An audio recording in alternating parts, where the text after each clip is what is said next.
I would like to next cover our latest research on the return on investment and return on research for investing in high performance computing. And as I load my slides, I'd like to thank everyone in the community for providing information and helping us with this research. It's really been extremely helpful and useful to get so many people around the world helping us, and you'll see how much data we have right now. In addition, I'd like to thank the Department of Energy for their insights, their wisdom, and also for funding this research. We're very pleased with all the work that we've been doing on this part, and with their assistance, it's just been tremendous. So for those of you who aren't familiar with our return on investment methodology, we basically developed two different models. One is a macroeconomic model that looks at the financial investment. So it's financial return on investment in the forms of revenue, profits, or cost savings. And the whole second part of it is return on research. And this is looking at the different innovations that are done with HPC. And it's really on two parameters: how important the discovery was or innovation in the world, and then how many organizations can use the innovation itself. And we combine those together into an innovation class index. So here are the updated projects. We now have 763 projects in the database itself. And to ensure transparency and to make this available for the whole community, we are posting it, you can see at the bottom there, www.hpcuserforum.com/ROI. And currently we have 401 academic projects, 58 government projects, and 304 industrial projects for a total of 763. Here are the different types of projects that are in the research database right now. And you can see that creating a new approach, there's just under 300 of those. Creating better products, we're at 193, discovering something new. And the data structure is in Excel with a lot of pivot tables, so you can source, slice and dice all the data in all different ways. So here's the real results, the updated results. The return on investment for revenue is now running at $507. So what that means is for every dollar invested in high performance computing on a specific project, on average, it returned $507. And on average, $47 for profits or cost savings. Now I want to be real clear on the type of return on investment we're referring to here. This is looking at one input and one output. The input is the HPC investment. The outputs are either revenues, profits, or cost savings. It does not look at all the other costs and investments required in between, which is a standard way of doing ROI for certain projects. In addition to that, the average HPC investment per innovation was around $2.6 million. Now, that's not saying that if you have $2.6 million, you can create an innovation. It's saying that's how much was required across the sample.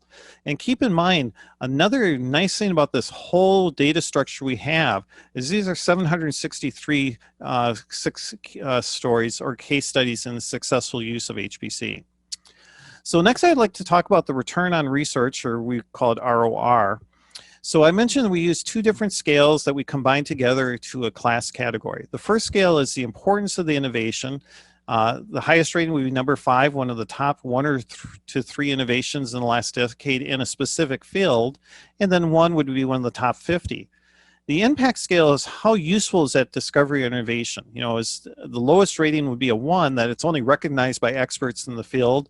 A 2 would be an innovation that's only useful to one organization, typically the one that discovered it. And then the higher level one is 6, would be an innovation that's useful to 50 or more organizations. So we combine those two scales into our class index. And we actually have 8 different levels. So a class 1 innovation would be one of the top 1 to 3 innovations in a specific field in the last 10 years, plus it's useful to 10 or more organizations.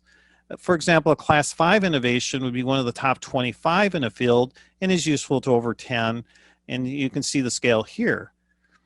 So looking at the innovations ranked by importance in our current database, we have 650 different innovations in the database. Again, these are 650 separate projects that generated some form of an innovation. And the scale is working fairly well for us. The concern we always have is, will everyone say we're number 1 in the world or the top level, or will they use part of the scale? And you can see there's 23% rated at 5, 25% as a 4, 28 at a 3. So the scale is used fairly well. The second scale then is the impact of the other organizations. And so again, the scale is fairly broadly used. 20% say it's useful to 50 or more. 31% is between 10 to 50, which is the most common response. And then what we do is we combine that together into the class index. And this is showing the class index across all the 650 projects. Now, the interesting thing is this is kind of like a guide post or a milepost that shows all the innovations around the world. So individual organizations or countries can then map themselves against kind of this scale right now, right, as far as the rankings going across. And so here's the count of projects and the percent of all projects. Again, just the data behind the previous chart. And so the future outlook right now for HPC, we think it's going to continue to have extremely strong return on investment and return on research. In particular, there's so many projects out there that can grow and expand. And this data is very helpful for government policymakers, commercial project planners, CFOs, heads of R&D, CTOs, to help justify investing in HPC. And then looking forward, when we start incorporating AI, deep learning, machine learning, perhaps quantum computing and other new technologies, we expect to see even tipping points or leaps ahead in the return on investment and return on research. So in summary, for all of the presentations we've made, our conclusions are the pandemic is expected to impact 2020 quite heavily, around 14%. And we are updating our forecasts every quarter. So the 14% may still move around some, although third quarter is looking fairly good right now. For 2021 to 2024, we do expect to see very strong growth as we have historically. And the exascale systems will drive a lot of that at the very high end. AI, HPDA, and big data are the hot growth areas across the market. And then as we track cloud computing separately, we're seeing tremendous growth in cloud. I mean, just extremely strong growth there.